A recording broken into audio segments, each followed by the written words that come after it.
sharp, we're going to start our topic on evaluations. And we're going to hold off until 10 o'clock to do that because we're going to continue to have folks jumping on between now and then. So we've got about 10 minutes, Mike. Tell me what's going on in your world. How you doing today? Doing great. I'm sitting in a hotel room in Washington, D.C., getting ready to attend the committee meetings for TAFAC, the Appraisal Foundation's Advisory Committee, representing the National Association of Appraisers. And these first meetings are always interesting because we get to hear what's on the agenda for the next iteration of USPAP. And of course, the AQB committee is going to be talking extensively about the proposed changes in appraiser qualifications. Great, great. Can you give us a little bit of a peek as to what those changes might be? Well, honestly, we don't know yet. I can tell you that it's very probable that we'll be revisiting rule. That's been forth for the last 6 years, at least 4 years, and has failed to make an entry into the actual. We'll see what happens. I think, it was really close last time that there was going to be a definitive ruling on whether or not an appraiser can and how they should or must provide preliminary communications. And there was still just a big debate about the unintended consequences of that. And so it'll be interesting to see what happens. Right, right. How long are you in DC with this meeting? 2 days. Today is committee meetings where the committees will actually hear the issues and then, do their stuff. And then tonight, the committee chairs will put together their reports. Tomorrow morning, the actual TAFAC meeting takes place, where we'll get reports from all the committee chairs. We'll hear what's upcoming for the next 3 sessions, and they'll really assign homework to the individual committees. This is what we'd like you to be prepared to provide feedback to the foundation on these specific topics in your next coming meetings. Great, great. Where do you head next? What's on the agenda after DC? I'm going to head home for a while, man. There's holidays coming up. I don't know if you're aware of that, but yeah, there you go. Yeah, I'm going to head home and kind of try and lay low. I've got a couple of depositions next week, and then Thursday, Friday, Saturday, Sunday, Monday, Tuesday, I'm going to be in Phoenix with family. And beyond that, we're just going to stay home this year for Christmas, keep it close and tight to the vest, and sit around and enjoy each other. Very good, very good. Well, yeah, I know what time of the year it is. I would be on a deer stand right now if I wasn't with you. So I can completely relate to that, my friend. Hey, let's just talk real quick. We've got a few minutes. Tell me what you actually do for those joining in right now, and I'll probably have you actually introduce yourself again right at 10 o'clock. But we've got a few minutes. So what do you do? Are you a practicing appraiser? Are you a consultant? I mean, what do you do, Mike? So I do all things valuation. Right now, the name of my firm is Brunson & Jew, and we do residential appraisal, commercial appraisal, consulting. My specialty is kind of litigation work. I teach uniform standards classes, mainly necessary for the state coalition. I just recently taught a statistics class. So as in the world of valuation, I am an appraiser. If you call me on a Monday or a Tuesday, there's a really good chance you're going to catch me in the field appraising either a residential property or driving through some industrial complex. Great. So I love that. I mean, you're an educator, you're an instructor, you're a consultant, you're somebody that's not afraid to sit in that hot seat and be cross-examined. But at the same time, you still have the roots, if you will, of the working appraiser. And I love that. I love having folks on that still are out in the field. You do a lot of commercial stuff and a lot of litigation, a lot of consulting, but you just mentioned residential. So you're still doing some residential stuff once in a while, and I'm glad to hear that. So we're getting close to our 10 o'clock hour. We've got just a few minutes left. I saw you in Vegas recently for the conference. How'd that go? Oh man, the Appraisal Summit. It went really good. Best attendance we've ever had. I thought the speakers did good. There was one guy had a little bit of a funny accent, but he was entertaining, informative.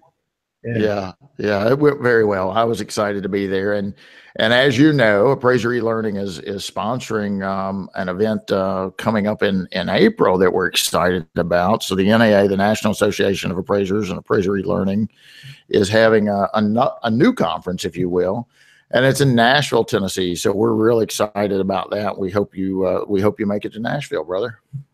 I am extremely excited about that, but I will tell you that I have a litigation case, and just last week I got notice that it's very, very, very likely that I'll have to stay in Vegas and testify. So I got you. Well, you know how those litigating attorneys are. They tend to like to wait till the last minute, and then they try to settle. So I'm not going to lose all hope yet that case won't settle. This is one of those cases where it's been scheduled 4 times, and now we're on the calendar on a date certain. So if they don't settle, and in this case, I think it's not likely. If they don't settle, then it's probable that I'll miss Nashville this year, which is really unfortunate because I'm excited about this new conference that's going to be aimed at helping state coalitions increase their membership, while at the same time increasing knowledge and understanding of what the NAA is and what it is the NAA does. Right. And if any of our viewers want more information on that, you can contact Mike directly or contact me. Teresa Walker over at the NAA or John Digman is a good resource. They've got a website you can get on and check that out. So yeah, we'd like to see everyone there. It's all about the working appraiser and trying to educate and network and just move forward on this crazy business. So anything else before we start? Well, I will tell, rather than telling them to call me or you, the first step, I think, if somebody's interested in the NAA is to just go to the website, and that's NA Appraisers, you can spell it, naappraisers.org. Thanks, Mike. Thanks. Well, it is 10 o'clock where I'm at, so we're going to go ahead and start. I would like to welcome all of our viewers. We've got more and more coming on minute by minute, but we're going to go ahead and get started. My name is Brian Reynolds with Appraiser eLearning, and this is the Appraisal Report webinar. We're excited to be here today, and my guest is my friend, Mr. Mike Brunson. Say hello, Mike, and tell everybody how they can get in touch with you. Well, greetings, everybody. Joining you today from Washington, D.C. instead of my hometown of Las Vegas. Questions or concerns, or you want to double check what I said on this, you feel free to shoot me an email. Best email would be mike@redamages.com. That's redamages.com. Great. Thanks, Mike. And I'd just like to let our little disclosure here, Mike, real quick. Sorry. I just want to remind our viewers that the statements and opinions of our guests are not necessarily the same as Appraiser eLearning or your host, Brian S. Reynolds. You should verify all information from a verified, trusted source. So now we got that good stuff out of the way. Mike, just real quick for the folks just jumping in, tell our viewers a little bit about you, what you do, where you're located, what your credential is, so on and so forth. Sure. So I am a boots on the ground appraiser. I entered the appraisal profession in 1995 in the city of Las Vegas when Las Vegas was booming. Was there for the big run up through 2007, and then was there when that giant, deflation occurred and the bubble burst. I've been predominantly residential my entire career. I upgraded to Certified General in 2015, obtained my SRA designation from the AI in 2015. I'm a USPAP instructor, but as I said earlier, if you call me in the middle of the week more than likely you're going to reach me out in the field, either inspecting a residence for the VA or inspecting some sort of a commercial property somewhere around Las Vegas. Fantastic. Yeah, I believe, Mike, before we went live, you said you just got an order or two from VA or something while you were sitting there. That's fantastic. Yeah. So let's just dive right into our subject matter here. And this is kind of an interesting topic, and I assume that we'll have some viewers that have some questions. And by the way, let me remind you, if you're viewing in now and you have a question, feel free to submit that question. And we try to answer as many, if not all, questions during the course of the webinar. We don't ask that you send in the questions in advance for our guests to have time to go look up an answer, or me to look up. If we don't know the answer, we're just going to tell you we don't know. But the thing about that is, if you ask a question that I don't know the answer to, or our guest doesn't know the answer to, now we kind of want to know the answer as well. So we'll contact somebody smarter than us, or a resource, and try and find that answer for you. So again, feel free to ask any questions during the broadcast, and we'll get to as many of those as we possibly can. So, Mike, we're going to talk about evaluations for a minute. And you know, this is kind of a hot topic, if you will. My experience has been a lot of folks that don't have a good understanding of anything, for that matter. It's kind of the fear of the unknown, if you will.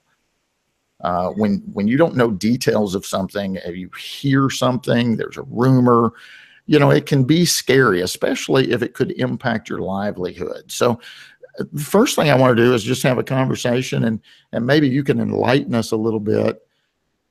Go back to the very beginning. What is an evaluation? So if you're not familiar, if any of the participants today are not familiar with the interagency appraisal and evaluation guidelines, that is the document promulgated by the regulators. And you can get it from the OCC website, from the FDIC website. I believe you can get a copy of it off the asc.gov website as well.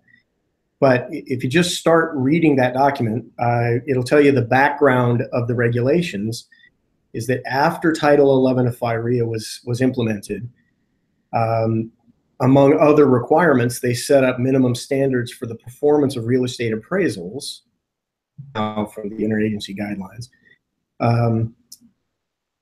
For real estate appraisals in connection with federally related transactions.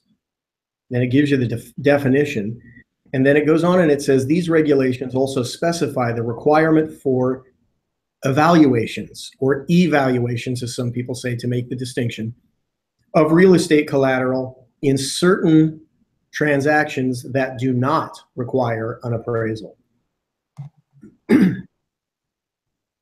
Okay, so what would be a scenario, and I've got one, but I want to see how you answer this. Who would be an entity that would order these evals, and why would they order an eval in lieu of an appraisal? I mean, by a licensed or certified individual that we feel would be maybe more competent to handle that. So again, who orders them, and why would they choose an eval in lieu of an appraisal? Well, so who orders them is the same group of individuals that orders appraisals, and maybe even a broader swath of the financial public. Evaluations are used by servicing companies, by banks, by publicly traded entities. Whenever they're going to issue a distribution under the new accounting rules, they're required to provide an evaluation of all tangible real property assets. So, you know, one of the reasons I waited to upgrade my credential from certified res to certified general for a number of years, when I saw that the accounting guidelines were changing, there to be a huge increase in appraising that was done. It's interesting that that hasn't transpired, and that tells me that we have other entities or other individuals that are performing these mandatory evaluations of real property assets every time a publicly traded company. So, servicing companies, different things like that. And Section 11 of the interagency guidelines talks to you about when an appraisal is not necessary. And it gives you examples of things like extension of credit by a lending institution, as long as there's no advancement of new monies, things of that nature. Transactions involving existing extensions of credit with significant risk to the institution would require an appraisal. High risk characteristics still require an appraisal. Right. But there are thousands and hundreds of thousands of transactions every year that simply don't require an appraisal under the federal banking regulations. Right. So I guess the question is, when I say, why, a lot of the appraisers, I believe, are under the impression that, look, if you want to know what this thing's worth, a home is typically an individual's biggest asset and typically the biggest investment they'll ever make in a lifetime. And so wouldn't appraisers be probably the most competent to develop opinions of value, whether it be an appraisal or an eval? And we're going to get to that in a little bit greater detail as we carry on. I guess one example that I've given over the years is, imagine your grandparents own a little grocery store, just a little rural grocery store. And your grandmother and your grandfather own that jointly. So they're partners in this little rural grocery store. And they want to get some financing. Maybe a commercial appraiser is 100 miles away. For crying out loud, they'll pay a fortune for that. And maybe they're just borrowing $30,000 or something. Do they really need an appraisal? And odds are, if they're in good shape from a credit perspective, if the collateral appears to be in good shape, maybe they bought it a few years ago for a couple $100,000, do you really need an appraisal on that? And that might be an example where an evaluation might be appropriate. It gives the banker something for their file, and that's really what they want, obviously. So I think that we can kind of all relate to that if we put ourselves in those shoes. It's going to take a lot of time and a lot of money to get somebody out there to do an appraisal on a commercial appraisal on something like that. That might be a little more than what's needed. So you mentioned the rules. That was one of my questions. So again, we'll highlight that. It's the Interagency Evaluation and Appraisal Guidelines. Mike told you a couple of places you can find those, and we'll try to provide a link of that as well. So let's talk about, from an appraiser standpoint, Mike. USPAP is our minimum standards that we have to adhere to. What does USPAP say with regard to evaluations? Can appraisers do them, or we can't do them? Oh, of course we can do them. I threw up on the screen real quick the section of the interagency guidelines that talks about the transactions that require evaluations. And so participants can read those while we're having our conversation. But my position is always going to be that the best party to provide an opinion of the worth associated with tangible real property is going to be somebody who has training in the economic concept of value, and that would be an appraiser. Sure. Under all circumstances. Now, that doesn't mean that I think that a bank or a servicing agency or whomever shouldn't be allowed to perform an evaluation. In your circumstance that you mentioned, the commercial appraisal on a small business, it's the second bullet point between the two highlights on that document I shared. As long as the business loan has a transaction value equal to or less than the $1 million threshold, and actually I think that's raised recently, and isn't dependent on the sale of rental income derived from the real estate as the primary source of repayment, then an evaluation is just fine. But for a residential guy, if you want to think of a circumstance where an evaluation might be more appropriate than an appraisal. Let's say that a bank is getting ready to be audited and their charter requires them to reevaluate the asset value of their loan portfolio every 4 years. And so you've got segments of that loan portfolio that are 10 years old or older, they're performing loans, there's no problem, no default, no issue, and a percentage of those have to be reevaluated. You have to figure out what the current value of the asset is to make sure that your note still has a positive balance on your income statements. Do they need an appraisal? Probably not. You know, you got a 10-year performing note on a property in a market that's been appreciating for 10 years with no significant issues. Do they need to go to the time, money, and challenge of going through an AMC and finding an appraiser and getting that done? No, they use evaluations, and you know, title companies do them.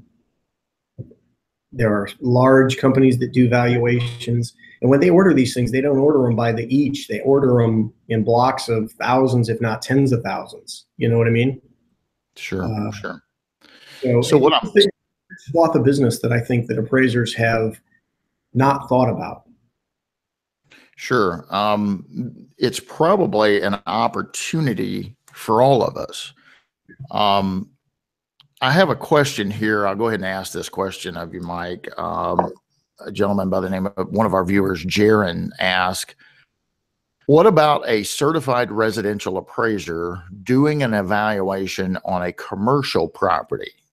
Is the certified residential appraiser still held to a higher standard than a non-appraiser?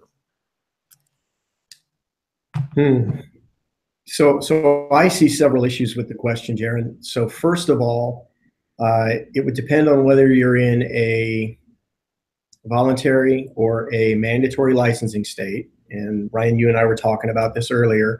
Sure. There's 3 states that are completely voluntary. There's 13 states that are mandatory for federally related transactions, and every other state for licensing and credentialing state. So your question, Jaron, assumes that the individual holds a certified residential credential.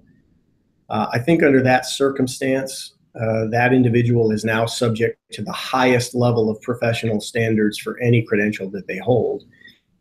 A commercial appraisal, that you have to understand the laws in your state. So for example, in California, certified residential appraiser can perform a commercial appraisal assignment as long as the building itself is under 10,000 square feet. There's another regulation. I'd have to look it up on the BREA website. But there are certain in California where a certified residential appraiser can do, say, like a small house that's been converted to an office, you know, an 1,100, 1,200 square foot house conversion to an office. A certified residential appraiser can legally perform that appraisal in the state of California under certain circumstances.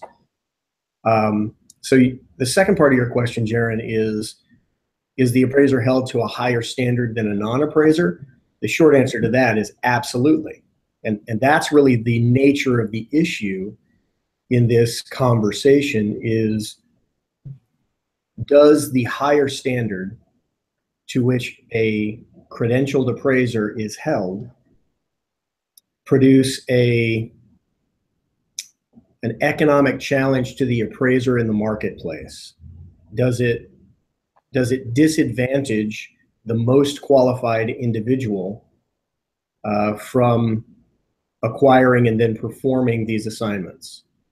I think that the answer to that question is yes. My personal experience is that yes, the higher standard that I'm held to is a market disadvantage to me because I have to alter the forms that the lenders are already using and that they're used to and happy with and like to see.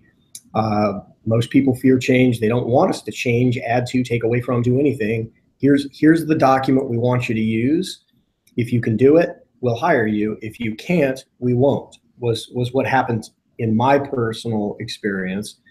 And so even adding the certification text to the document that they were using unacceptable and precluded me, the most qualified individual, from accepting those assignments. Right, right. That's great, Mike. Well, let me, I'm going to do a little share screen real quick here. And what I'm showing up on the screen right now, I don't know, hopefully I did that right and folks can see it. That is right out of USPAP, and that is our advisory opinion 13, I believe, Mike. And you can see the conclusion section there, starting on line item 128, says an evaluation when performed by an individual acting as an appraiser is an appraisal. In addition to complying with USPAP, the appraiser must be aware of and comply with any additional assignment conditions and reporting requirements imposed on the assignment. So I believe this kind of echoes what you were saying. And when we say an appraiser can do an eval, you know, if you're acting as an appraiser, you were engaged because you're an appraiser, you have to adhere to those minimum standards. And that doesn't prevent you from taking a request for an eval and adding to it your applicable reporting requirements of USPAP, whether that be Standard Rule 22A or 22B. So if folks want more USPAP guidance on this, and you can see starting at line 118, it starts about what has to be included, and I'm going to get back to that in just a second. They can reference their USPAP publication, which is about to change effective January 1, right? Our new USPAP kicks in. It's advisory opinion 13, AO 13 is where you can find some additional information. So Mike, I believe that's what you were talking about, adding to an eval in order to make it comply, make the appraiser comply with USPAP. Is that fair? Yeah, that's fair. And this is the real issue. I mean, you can try and parse language a little bit and say, well, I'm going to do evaluations, but I'm not going to act as an appraiser. But that's a very thin line that you're walking if you attempt to do that. Because the question that any regulator is going to ask you is, why were you hired? Were you hired because you're an appraiser, because they knew you're an appraiser? Did you advertise in any way, shape, or form that you're an appraiser and are therefore more qualified? So. Okay, very good. We've got some other questions coming in, and I'll get to some of those in just a minute. So Mike, let's talk about what goes in an eval, if you will. The interagency evaluation and appraisal guidelines talk about who can do them, when they can be done, and they also talk a little bit about what the minimum requirements are for the evaluation report. Tell us a little bit about that. So again, I mean, we've got an hour, so we can actually look at it if you want, but it gets pretty boring to read the document. I'm going to push pause. Jaron's asking a follow-up question. He says, so it's okay for a certified residential appraiser to do an evaluation on a commercial property? Thanks for the follow-up, Jaron. I would say it depends on your state. If your state allows you as a credentialed appraiser to perform commercial assignments, and it meets the requirements for your specific state, then yes, you could do the evaluation. If your state doesn't allow it and you're credentialed, then you run the risk of exceeding the scope of your credential. And I would be very cautious, and I would recommend caution to anybody who is thinking of going out and doing commercial evaluations if you hold a residential credential. Most states, I believe, would take a very dim view on that. Yeah, I agree, Mike. I would say you're walking on very thin ice, if you will. And I do a lot of investigation before I kind of embarked on that, Jaron. That's just my opinion. Speaking of these states, Mike, and I want to talk at the end of this. I want to talk about maybe a game plan, how maybe we can get our viewers involved to elicit change. Because I believe you agree that when we talk about value problems, what is your value problem? Or some of the best, if not the best, folks to try to help solve valuation problems for their clients. So locking us out of an opportunity to help clients and also to add more tools to our toolbox just seems wrong on all accounts. So let's save that to the very end, and maybe we can kind of get the ball rolling with impacting change. I don't know. We'll see. Talk about states for a minute. Yeah, go ahead. Yeah, I just want to say, when you talk about solving the value problem, my perspective is slightly different. I think that appraisers don't solve problems about value. Okay. Component of the problem we solve. But what we're really doing is we're helping our clients understand risk and measure risk. Okay. Investors, banks, buyers, sellers.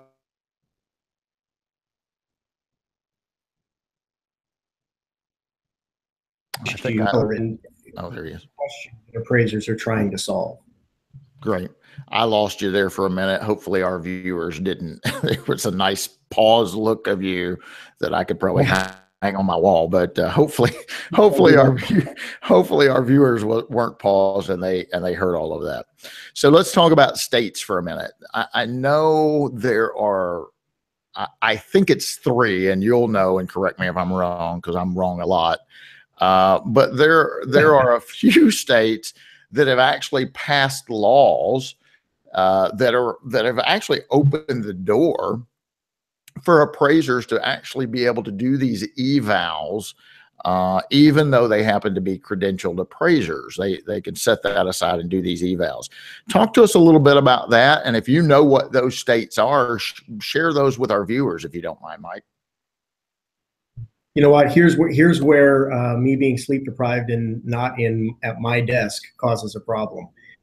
But I believe there's 3 states now. I think it's Georgia, Kentucky, and I can't remember who else. If you know it, help me out. If let me help you out.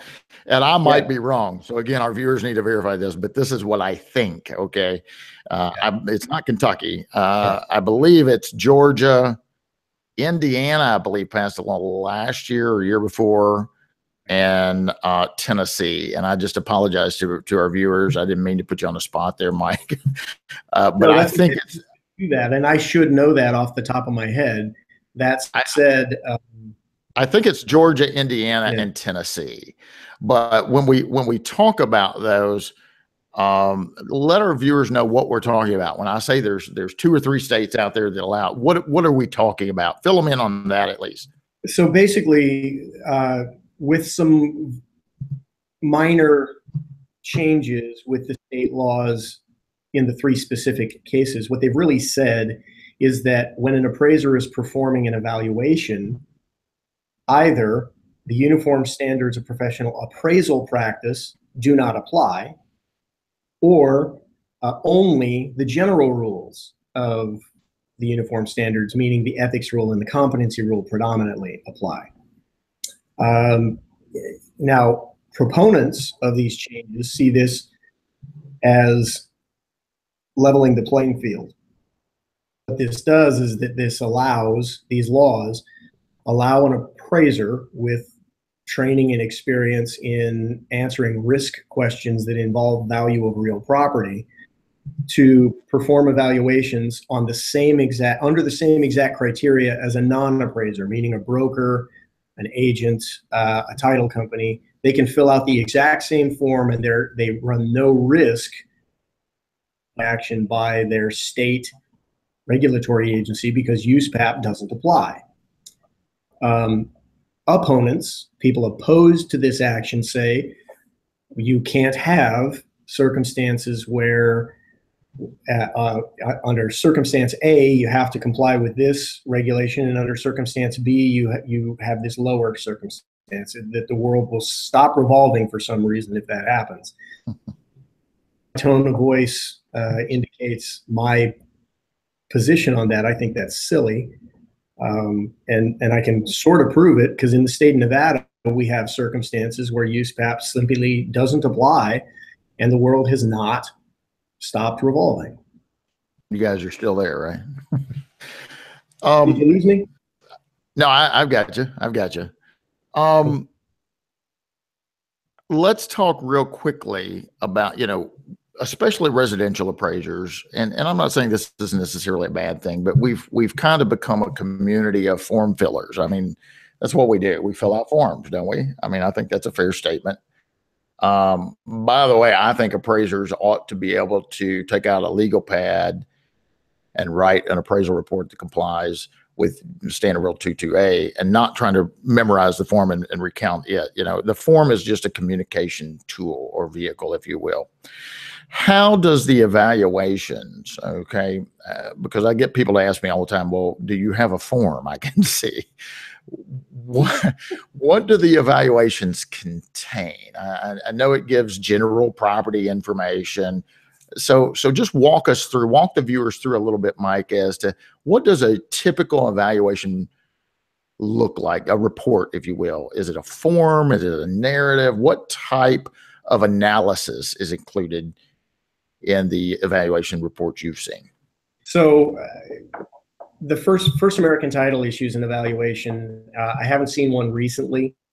They may have changed it, but the one that I've seen from First American, he says, this is my name, this is the subject property. I looked at X number of properties in the subject market, and I think the value is between X and Y. And that's it. It's one page. One page. So on that one page, it's not even showing any type of analysis. Is that what I'm hearing? Yeah. So appraisers can do this right now under what's called a restricted appraisal report. A lot of appraisers they think that the only way to communicate a professional opinion of value is to show a grid section with the subject characteristics and at least 3 sales that have closed in the last 12 months with their 21 characteristics and adjustments up or down. And that's simply not true. You can do a restricted appraisal, and I do them all the time, where it's just a few pages and it says, I researched the property. You can go to Advisory Opinion 11 and you can look at what's required to be communicated in an appraisal report. You can just go right down the list: subject address, subject legal, zoning, does it comply, all the kind of things you're supposed to do. What analysis did you do and what was your conclusion? And so when I do restricted appraisal reports, I say I conducted a sales comparison approach. The results of that sales comparison approach indicate the value should be between X and Y with the most probable value of Z. And I include a certification and I'm done. Wow. Do them from our desktop all the time. So the type of form, I think we need to get away from thinking about forms. I agree. Communicating the answer to the question, what is my risk in this particular scenario? Great.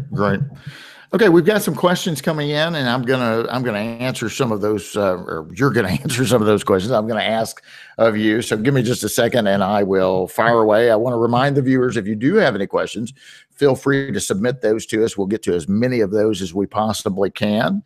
It's the halfway mark. It's 10:30. I'd like to remind everyone the Appraisal Report webinar is being brought to you by Appraiser eLearning. We are happy to have you here.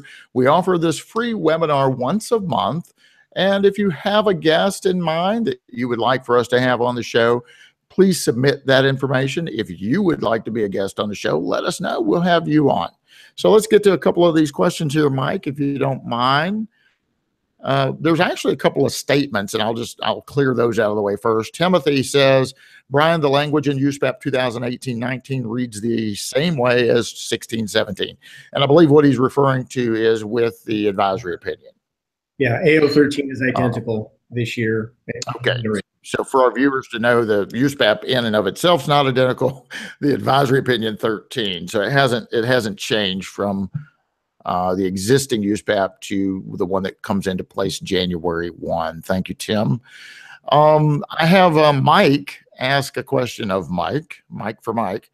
I have I have several clients that have their own form, and some are even done online. These typically don't require a field inspection or provide data from a qualified agent. So let me ask you this, Mike, the ones you've seen and do the interagency guidelines, is there some sort of inspection of the subject property, a drive-by, if you will, or flyover or something? Well, so first of all, I think appraisers should be reminded that the uniform standards nowhere requires an appraiser to conduct a physical inspection of the subject property. It simply requires that we disclose the level of inspection conducted. So I do desktop assignments a lot. In the last 3 years, the majority of my work has been from my desk rather than getting in the car and driving. Now, I still, like I said, I go out. I do my VA stuff every week. I do my commercial stuff as it comes up. But the vast majority of the work that I do from my desk without a physical inspection of the subject property, and that's perfectly acceptable. Mr. Mike's question to me, when you have a user or a client providing you a specific method of communication, a form or whatever it is that you fill out online, and it doesn't require a field inspection, as an appraiser, if you're relying on information given to you from somebody else and you're assuming that it's accurate, well, that's an assumption, either extraordinary or hypothetical, and you simply have to determine whether or not that information is credible. And if so, you can use it, and you use it under an assumption, and you disclose appropriately the assumption and some sort of a comment that the use of the assumption may have affected the credibility of the assignment results, and you move on. Great. And I'm going to try to share this if I can. You're better at this stuff than I am, but let's just see if I can. Can you see my screen there? Okay, so if the viewers can see this screen, this is the information directly from the interagency evaluation and appraisal guidelines. And you can see over here, it gives you a breakdown of evaluation development content. So it's all right here in black and white. It shows you what you have to do in the development aspect. And then it's got what has to be basically in the report. And while it says describe the method used to confirm the property's actual physical condition and the extent to which the inspection was performed, describe the analysis. Earlier, Mike said in his reports, he doesn't necessarily put the analysis in the report, but you can see we need to describe what you did. I do that in my restricted. I'll say, I did a sales comparison approach exclusively. I didn't do a cost approach for the following reasons. I didn't do an income approach for the following reasons. 7 sales are in my work file, but you don't see any of the analysis there. So here, this breaks it down very nicely. So we'll try and get our viewers a link. In fact, we may just send a link out to you via an email after this webinar is over, where you can review this information directly yourself. Okay, Mike, another question for you. Go ahead. I'll point out to you, Brian, is that when you look at Section 13 of the interagency guidelines, and it tells you what the contents of an evaluation should be, and I think that's important language. If you want to highlight anything, highlight the language should. Just the word should. An evaluation. I was on my way. Because that's a really important language, because banks and regulators that I have spoken to all this, and I've brought up to several users of these one-page forms that contain none of the things described in Section 13, and they've responded to me and said, well, the guidelines say it should contain, not that it must contain. Right. Clearly, the regulators recognize that distinction as well, that sometimes there's a necessity to describe and sometimes there's not. And they leave it to the bank's discretion. Again, they're measuring risk. And so if they're dealing with a note that's 10, 15 years old that's been performing over the life of that loan, and there's no indication of additional risk for that particular borrower or the asset, you know, they're simply complying with the regulation to measure risk of an existing asset. The need for additional detail just isn't there. Sure, sure. You know, I ask folks all the time, you know, if your client, for instance, a homeowner hires you, they're thinking about selling their house. Do they really need a picture of their own house? I mean, appraisers need to think outside the box. Okay.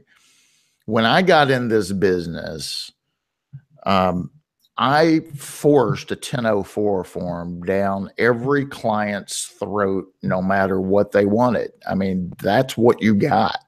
You got the form, you got the subject photos, the comp photos, you got the floor plan, you got a location map with a little rebel on arrows. Remember those from Forms and Worms?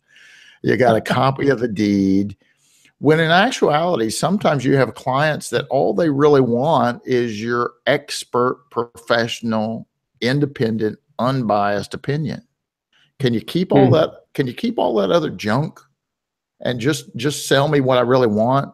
I want your knowledge. I want your opinion of value. Now, there's some minimum that we have to do. I do a lot of restricted reports like you do, restricted appraisal reports. I also do some oral reports. So we just need to kind of start thinking outside the box, if you will. We have another I'm so glad question. you brought up the concept of oral reporting. Sure. I have a lot of clients in Las Vegas. They're brokers, they're agents. Some of them are individual investors. And they'll just call me and they'll say, hey, Mike, listen, I've done my research. I think I know. Would you do me a favor and verify my data? Or would you just take a quick look at my data and tell me what's going on? Sure. I used to do that for free. I don't anymore. Now I charge them. Sure. Yeah, absolutely. Absolutely. Well, you know, hey, listen, my hourly rate, and it'll take me about 15, 20 minutes. My minimum charge is X. And oh, yeah, I'm happy to pay you. Send them an invoice. Sometimes I just look at their data and I go, you know what? You're spot on. I think you did a great job. And they cut me a check. So that's great. That's great. Yeah, I had a gentleman call me one time. He said, Brian, I bought Barry's house over on Lexington Avenue. I want you to come look at it. Tell me what you think it's worth. I said, okay, Larry, is this for a bank? Because, you know, the bank would have to send the order over if you're wanting. No, Brian, I bought it. I'm paying cash, and or I paid cash. I said, okay. I said, so you're under contract and you just want to make sure that, you know, you're getting a good price on this before. Brian, I bought the house. I paid cash for it. I own it. It's mine. And I said, well, Larry, you don't need my opinion. I mean, you're done. He said, I never said I wanted your opinion. Or never said I had to have your opinion. I said, I want your opinion. Now quit arguing with me and come appraise. And I realized I was almost talking myself out of an assignment that this gentleman was willing to pay me for his opinion. And he didn't need a 40-page written report. Opinion. Hey, we've got some other questions coming in. I don't think I asked you this one yet, Mike, but I will. Can you act as a broker and not an appraiser when performing an evaluation? Sure. USPAP has several FAQs about how you can take off the appraiser hat and put on the broker hat. I don't know the specific FAQ off the top of my head, but I can get that for you in the 16 or the 18 iteration if you'd like. But clearly you can act as a broker, just make sure that you exercise the caution that USPAP recommends to understand why you're being engaged. I have another question. Wade asked a question of you, Mike. I am a real estate risk officer for a bank. I'm also a certified residential appraiser. I find it silly to get a realtor to perform an eval of vacant pasture land when I'm more competent. Me too, Wade. I think that's ridiculous. Here's another question. Obviously, if acting as an appraiser, my license type would not allow me to do anything other than 1 to 4 residential. Your thoughts? This is also Wade, the risk officer. The second question was also continued from Wade? Yeah. Yes. So I would say, here's the deal, Wade. I mean, if your bank will allow you to conduct the evaluation necessary, get somebody above you to sign off on the fact that when you perform this evaluation, you're acting in your capacity as an employed real estate risk officer for the bank and not under your credential as a real estate appraiser, and then do the work for your employer. I think the risk to you in that circumstance is incredibly minimal. I just can't imagine a circumstance where a regulator in that circumstance, where your employer hires you as a risk officer and you're conducting an evaluation for your employer, and the regulator says, no, you exceeded the scope of your appraiser's license. Especially if you have that disclosure somewhere in there that you're acting only in your capacity as an employed risk officer. I would do it. Okay. In a heartbeat. Great. Thanks, Mike. So the questions are still coming in. I want to move forward so we can get through all the material. And by all means, if anybody has any questions, feel free to write those in. If we can't get them all answered during the course of the webinar, I will send those over to Mike and see if I can twist his arm to go ahead and answer those questions outside of the webinar. So keep them coming. Don't worry about that. So Mike, let's talk about, leading a charge or getting an army together to impact change. And I don't know if we can do that or be successful in that or not. But I guess where I want to go with this, I think we would all agree that an appraiser, if hired as an appraiser, the user or client has that expectation, you're bringing your appraiser knowledge, then you're going to have to add to this to adhere to USPAP. Okay. You're going, if they have a form that they want you to use, as long as you can add to that and comply with either an appraisal report or restricted appraisal report, then you can proceed. As you said, you've hit some walls where you had clients say, hey, I don't want you adding on to my form. And then you do have a dilemma, obviously. But is there a way that we could try to figure this out? Let me ask you if there's any appraisers out there. For instance, I know an appraiser down in the Memphis market that owns 2, maybe 3 now, Allstate insurance agencies. Okay. He's never been an insurance man. He's never had his license, but he owns these insurance companies. And what he does is he hires other folks that can manage and run and sell insurance. This is a entrepreneur. He's a business owner. Yeah. So if we talked about appraisers, and most appraisers across the country, I'd venture to say, are business owners. They are individuals that work for themselves, and they're the janitor and the president, if you will. If they wanted to look at another business opportunity, would it be possible, in your opinion, that they could create an evaluation division or an evaluation company?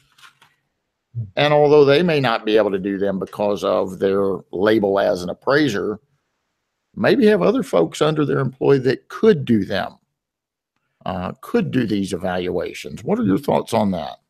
Well, so I have 2 thoughts. First of all, I'm a huge fan of capitalism. So if you can find a way to get paid for your level of expertise, whether it's as the business owner or the person actually providing the service, then do it by all means. Do it legally and ethically. And I would also add that you should do it in a manner that your primary goal is to benefit both your clients and your employees rather than just yourself. I think you'll have more success that way. It's my personal bent. But what I would say is this. You have to, I always ask the question, why do people have such heartburn over the issue of an appraiser valuations, but not being held to the same level of professional standards as the uniform standards of professional appraisal practice. And I think the answer is that they believe that appraisers will be less ethical if they're not under USPAP. And frankly, I think that's a false assumption.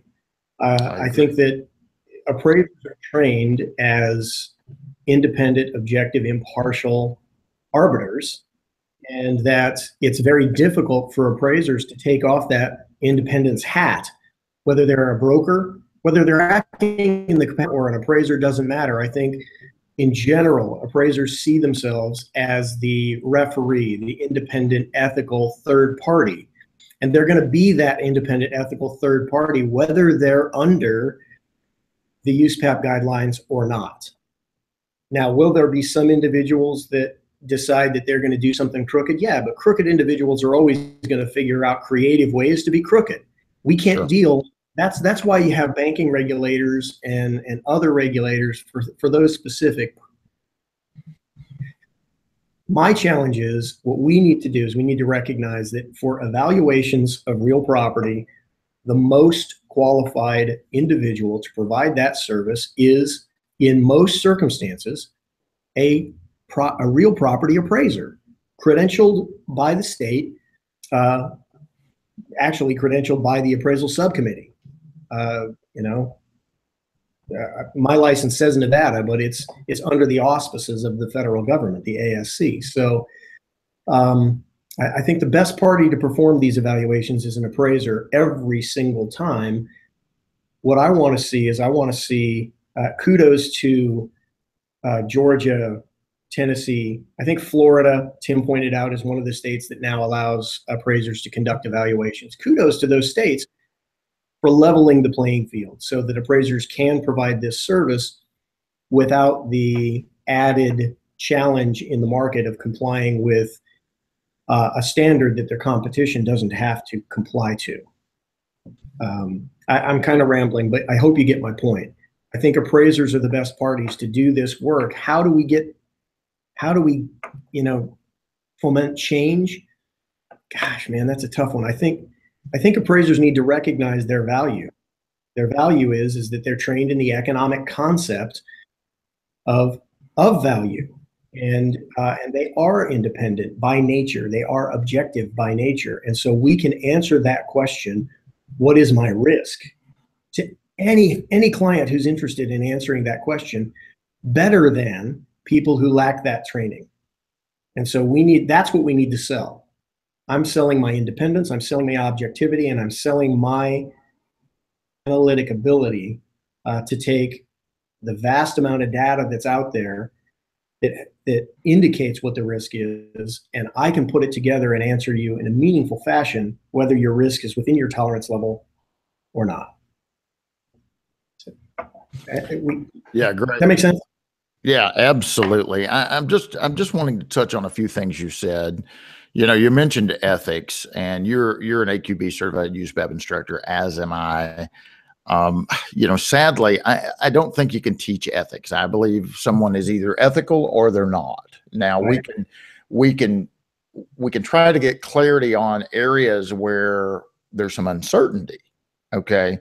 Just like evaluation. Can I do those? Yes or no? I want to be ethical. I have in my heart to do the right thing, but I'm not sure. Sometimes it gets blurred there. But all in all, I don't think we can teach. I think you're either ethical or not. And I agree with you.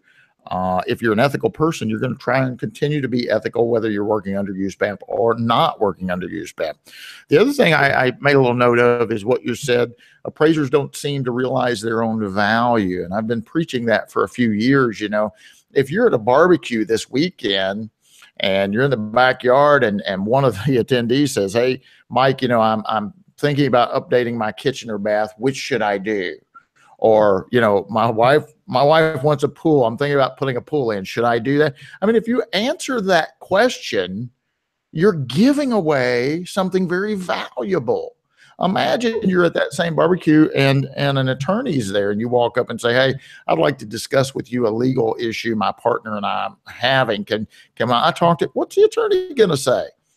make an appointment, come to my office next week and bring your checkbook or an accountant or a doctor, right? So we need to think through that the same way. We need to realize the value we as appraisers have.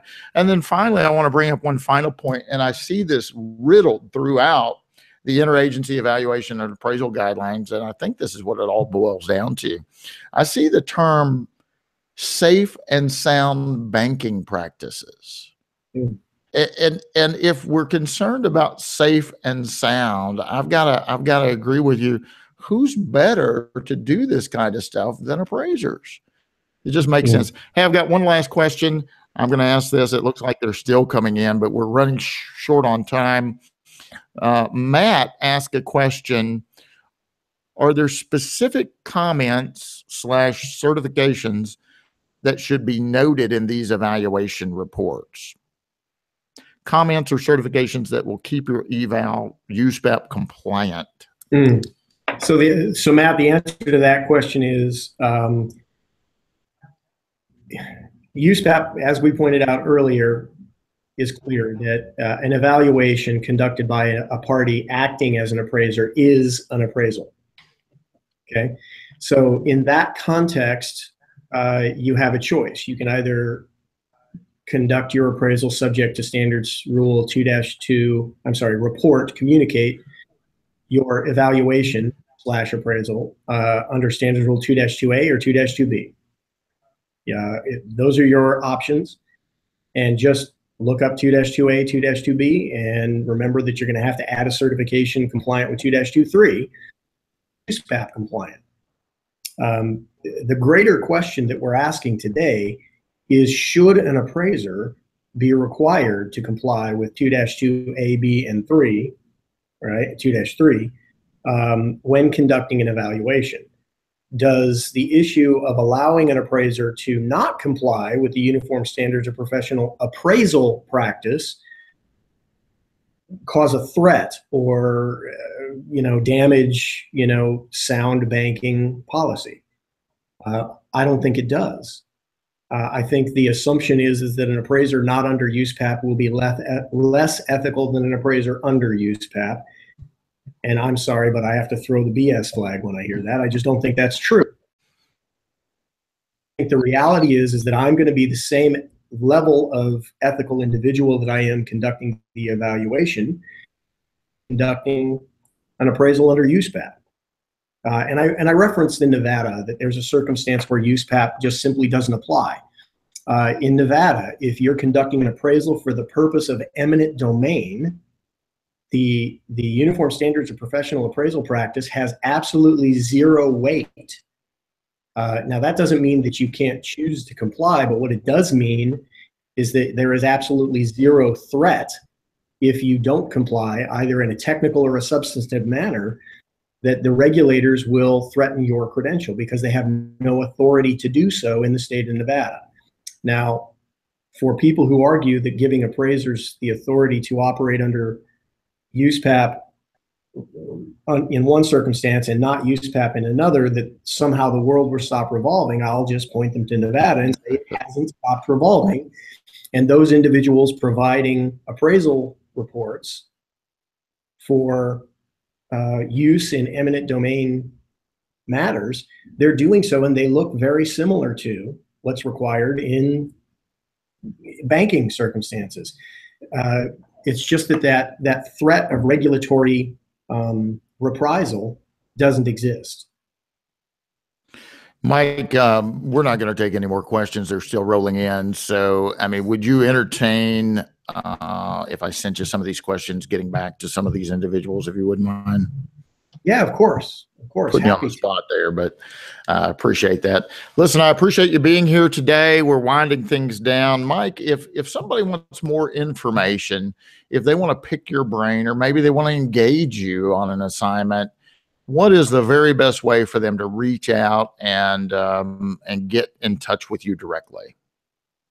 Well, so you can always just shoot me an email, mike@redamages.com. Or my cellular follows me just about anywhere I am. That's 702-8.